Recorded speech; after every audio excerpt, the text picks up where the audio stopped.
দেবাশিস বলল, ধর্মগ্রন্থগুলোর মধ্যে বিজ্ঞান খোঁজা আর আমাজন জঙ্গলের রেড ইন্ডিয়ানদের মধ্যে সভ্যতা খোঁজা একই ব্যাপার, দুইটাই হাস্যকর, হা হা হা হা।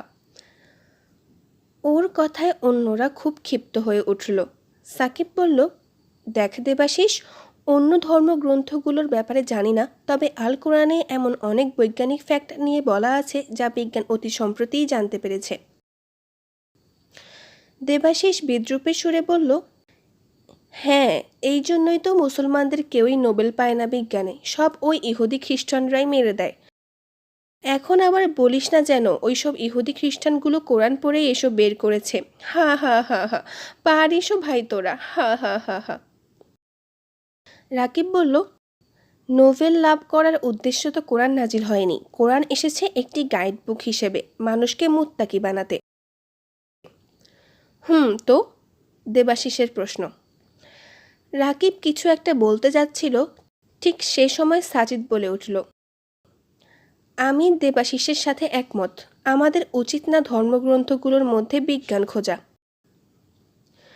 সাজিদের কথা শুনে আমরা সবাই থ হয়ে গেলাম। কোথায় সে দেবাশিসকে যুক্তি আর প্রমাণ দিয়ে এক হাত নেবে তা না, উল্টো সে দেবাশিসের পক্ষেই সাফাই করছে। সাজিদ আবার বলতে লাগলো, আরও ক্লিয়ারলি, বিজ্ঞান দিয়ে ধর্মগ্রন্থগুলোকে যাচাই করা ঠিক না, কারণ ধর্মগ্রন্থগুলো ইউনিক, পাল্টানোর সুযোগ নেই, কিন্তু বিজ্ঞান প্রতিনিয়তই পাল্টায়। বিজ্ঞান এতই ছলনাময়ী যে পৃথিবীর ইতিহাসের সবচেয়ে সেরা বিজ্ঞানী স্যার আলবার্ট আইনস্টাইনকেও তার দেওয়া মত তুলে নিয়ে ভুল স্বীকার করতে হয়েছে। দেবাশিস বলল, মানে তুই কি বলতে চাস? সাজিদ মুচকি হাসল, বলল, দোস্ত, আমি তো তোকেই ডিফেন্ড করছি, বলছি যে ধর্মগ্রন্থে বিজ্ঞান খোঁজা আর তা দিয়ে ধর্মগ্রন্থকে জাজ করাটা বোকামি। আচ্ছা বাদ দে, দেবাশিস, শেক্সপিয়ারের রচনা তোর কাছে কেমন লাগে রে?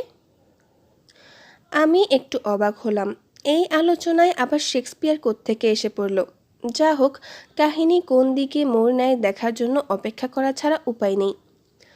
দেবাশিস বলল, ভালো লাগে কেন? হ্যামলেট পড়েছিস? হ্যাঁ। পড়ে নিশ্চয়ই কান্না পেয়েছে? দেবাশিস বাঁকা চোখে সাজিদের দিকে তাকালো। সাজিদ বলল, আরে বাবা, এটা তো কোনো রোম্যান্টিক রচনা না যে এটা পড়ে মজা পেয়েছিস কিনা জিজ্ঞেস করব। এটা একটা করুণ রসভিত্তিক রচনা, এটা পড়ে মন খারাপ হবে, কান্না পাবে, এটাই স্বাভাবিক, তাই না? দেবাশিস কিছু বলল না। সাজিদ আবার বলল, শেক্সপিয়ারের এ মিডসামার নাইটস ড্রিম পড়েছিস, কিংবা কমেডি অফ এরর্স? হ্যাঁ। কমেডি অফ এরর্স পড়ে নিশ্চয়ই হেসে কুটি কুটি হয়েছিস, তাই না? দেবাশিস বলল, হ্যাঁ, মজার রচনা। সাজিদ বলল, তোকে শেক্সপিয়ারের আরেকটি নাটকের নাম বলি, হয়তো পড়ে থাকবি। নাটকের নাম হচ্ছে হেনরি দ্য ফোর্থ। ধারণা করা হয় শেক্সপিয়ার এই নাটকটি লিখেছিলেন 1597 সালের দিকে এবং সেটি প্রিন্ট হয় 1605 সালের দিকে। তো? আরে বাবা, বলতে দে। সেই নাটকের এক পর্যায়ে মৌমাছিদের নিয়ে দারুণ কিছু কথা আছে। শেক্সপিয়ার দেখিয়েছেন পুরুষ মৌমাছিদের একজন রাজা থাকে, রাজাটা নির্ধারিত হয় পুরুষ মৌমাছিদের ভেতর থেকেই। রাজা ব্যতীত অন্যান্য মৌমাছিরা হলো সৈনিক মৌমাছি। এই সৈনিক মৌমাছিদের কাজ হলো মৌচাক নির্মাণ, মধু সংগ্রহ থেকে শুরু করে সব। রাজার নির্দেশ মতো সৈনিক মৌমাছিরা তাদের প্রাত্যহিক কাজ শেষ করে দিনের একটি নির্দিষ্ট সময়ে রাজা মৌমাছির কাছে জবাবদিহি করে। অনেকটা প্রাচীন যুগের রাজা বাদশাহদের শাসনের মতো আর কি। আমরা সবাই শেক্সপিয়ারের গল্প শুনছি, কারো মুখে কোনো কথা নেই। সাজিদ আবার শুরু করলো, চিন্তা কর, শেক্সপিয়ারের আমলেও মানুষজনের বিশ্বাস ছিল যে মৌমাছি দুই প্রকার, স্ত্রী মৌমাছি এবং পুরুষ মৌমাছি। স্ত্রী মৌমাছি খালি সন্তান উৎপাদন করে আর বাদবাকি কাজকর্ম করে পুরুষ মৌমাছিরা। সাকিব বলল, তেমনটা তো আমরাও বিশ্বাস করি এবং এটাই তো স্বাভাবিক, তাই না? হা হা হা, এরকমটাই হওয়া স্বাভাবিক ছিল, কিন্তু মৌমাছির জীবনচক্র অন্যান্য কীটপতঙ্গের তুলনায় একদম আলাদা। কী রকম? রাকিবের প্রশ্ন। সাজিদ বলল, 1973 সালে অস্ট্রিয়ান বিজ্ঞানী Karl von Frisch psychology of medicine বিষয়ে সফল গবেষণার জন্য চিকিৎসা বিজ্ঞানে নোবেল পুরস্কার পেয়েছেন। তার গবেষণার বিষয় ছিল মৌমাছির জীবনচক্র, অর্থাৎ মৌমাছিরা কিভাবে তাদের জীবন নির্বাহ করে। এই গবেষণা চালাতে গিয়ে তিনি এমন সব আশ্চর্যজনক জিনিস সামনে নিয়ে এলেন যা শেক্সপিয়ারের সময়কার পুরো বিশ্বাসকে পাল্টে দিল। তিনি ফটোগ্রাফি এবং অন্যান্য বৈজ্ঞানিক পদ্ধতি অবলম্বন করে দেখিয়েছেন যে মৌমাছি দুই প্রকার নয়, মৌমাছি আসলে তিন প্রকার। প্রথমটা হলো পুরুষ মৌমাছি, দ্বিতীয়টি হলো স্ত্রী মৌমাছি। এই মৌমাছিদের বলা হয় কুইন বি। এরা শুধু সন্তান উৎপাদন করা ছাড়া আর কোনো কাজ করে না। এই দুই প্রকার ছাড়াও আরও এক প্রকার মৌমাছি আছে।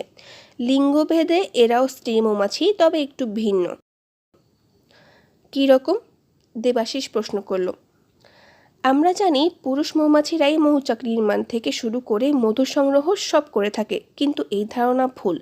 পুরুষ মৌমাছি শুধু একটিই কাজ করে, আর তা হলো কেবল রানী মৌমাছিদের প্রজনন প্রক্রিয়ায় সহায়তা করা, মানে সন্তান উৎপাদনে সহায়তা করা। এই কাজ ছাড়া পুরুষ মৌমাছির আর কোনো কাজ নেই। তাহলে মৌচাক নির্মাণ থেকে শুরু করে বাকি কাজ কারা করে? রাকিব জিজ্ঞেস করল। হ্যাঁ, তৃতীয় প্রকারের মৌমাছিরাই বাদবাকি সব কাজ করে থাকে। লিঙ্গভেদে এরাও স্ত্রী মৌমাছি, কিন্তু প্রাকৃতিকভাবে এরা সন্তান জন্মদানে অক্ষম। সোজা কথায় এদের বন্ধ্যা বলা যায়।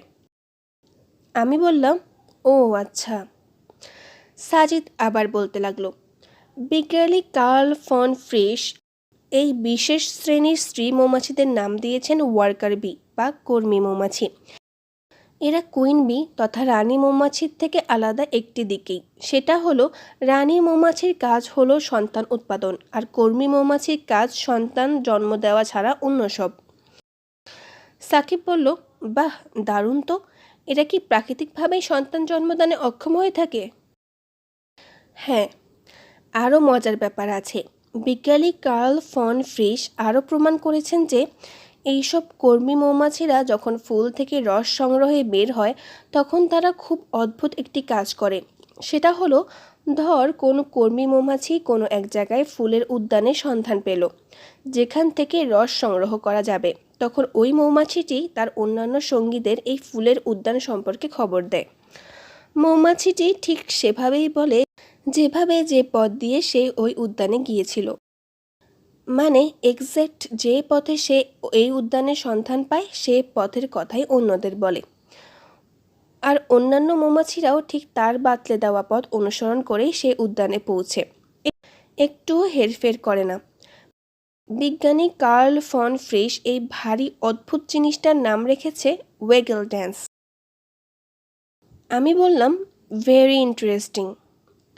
সাজিদ বলল, মোদ্দা কথা, কার্ল ফন ফ্রিশ প্রমাণ করেছেন যে স্ত্রী মৌমাছি দু প্রকারের, রানী মৌমাছি আর কর্মী মৌমাছি।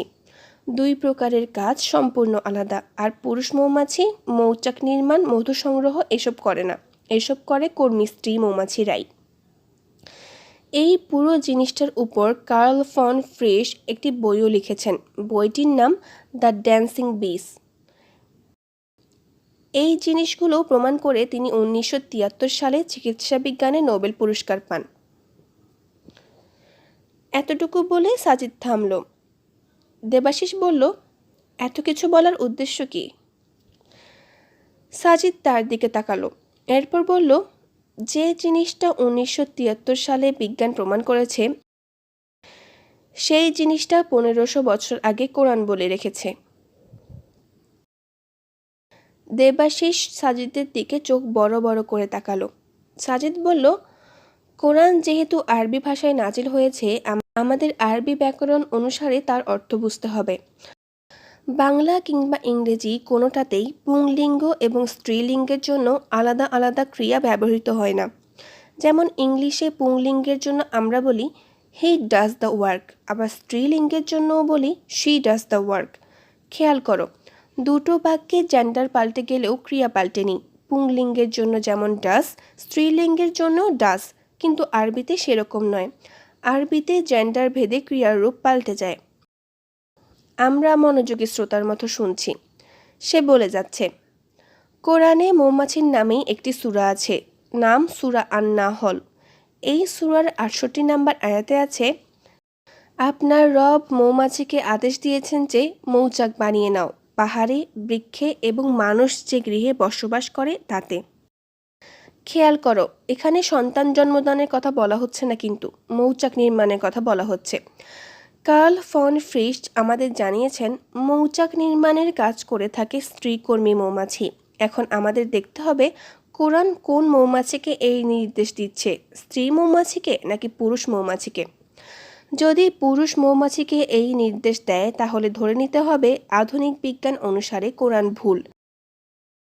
আরবি ব্যাকরণে পুরুষ মৌমাছিকে মৌচাক নির্মাণ কাজের নির্দেশ দিতে যে ক্রিয়া ব্যবহৃত হয় তা হল ইত্তাখিজ, আর স্ত্রী মৌমাছির ক্ষেত্রে ব্যবহৃত হয় ইত্তাখিজি। অত্যন্ত আশ্চর্যজনক ব্যাপার হচ্ছে কোরআন এই আয়াতে মৌমাছিকে নির্দেশ দিতে ইত্তাখিজ ব্যবহার না করে ইত্তাখিজি ব্যবহার করেছে। মানে এই নির্দেশটা কোরআন নিঃসন্দেহে স্ত্রী মৌমাছিকেই দিচ্ছে, পুরুষ মৌমাছিকে নয়।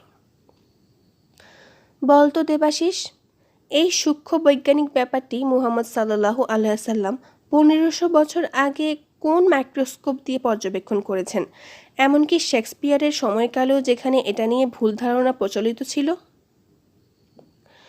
দেবাশিস চুপ করে আছে।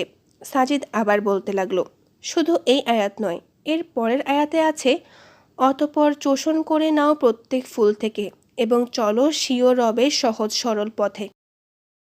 চোষণ বা পান করার ক্ষেত্রে আরবিতে পুংলিঙ্গের জন্য ব্যবহৃত হয় কুল শব্দ এবং স্ত্রীলিঙ্গের জন্য ব্যবহৃত হয় কুলি। কোরআন এখানে কুল ব্যবহার না করে কুলি ব্যবহার করেছে। সহজ সরল পথে চলার নির্দেশের ক্ষেত্রে পুংলিঙ্গের জন্য ব্যবহৃত শব্দ উসলুক এবং স্ত্রীলিঙ্গের জন্য ব্যবহৃত হয় উসলুকি। মজার ব্যাপার, কোরআন উসলুক ব্যবহার না করে উসলুকি ক্রিয়া ব্যবহার করেছে, মানে নির্দেশটা পুরুষ মৌমাছির জন্য নয়, স্ত্রী মৌমাছির জন্য। আরও মজার ব্যাপার, এই আয়াতে কোরআন মৌমাছিকে একটি সহজ সরল পথে চলার নির্দেশ দিচ্ছে। আচ্ছা, মৌমাছির কি পরকালে জবাবদিহিতার কোনো দায় আছে? পাপ পুণ্যের নেই, তাহলে তাদের কেন সহজ সরল পথে চলার নির্দেশ দেওয়া হলো?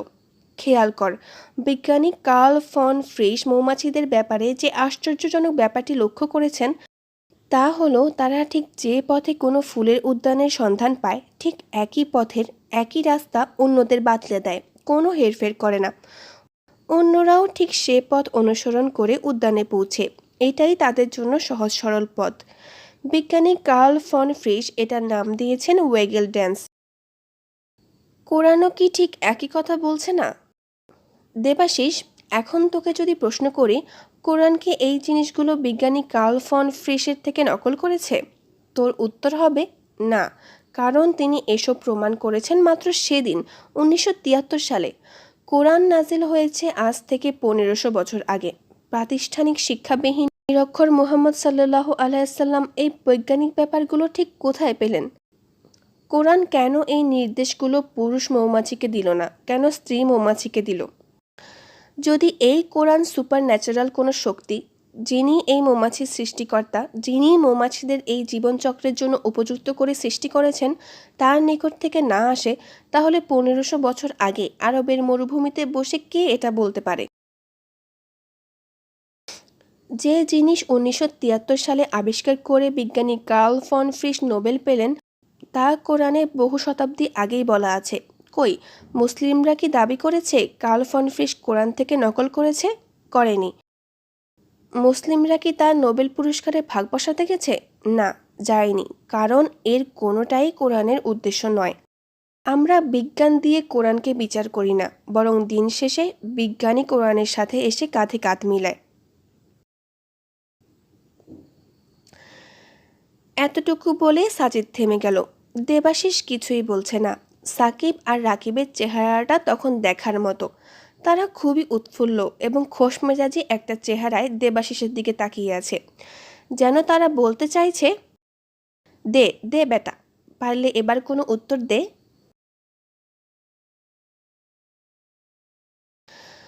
প্যারাডক্সিক্যাল সাজিদের পর্ব 17 এখানেই শেষ হলো। পরবর্তী গল্প শোনার আমন্ত্রণ জানিয়ে আজকে এখানেই শেষ করছি। আল্লাহ হাফেজ।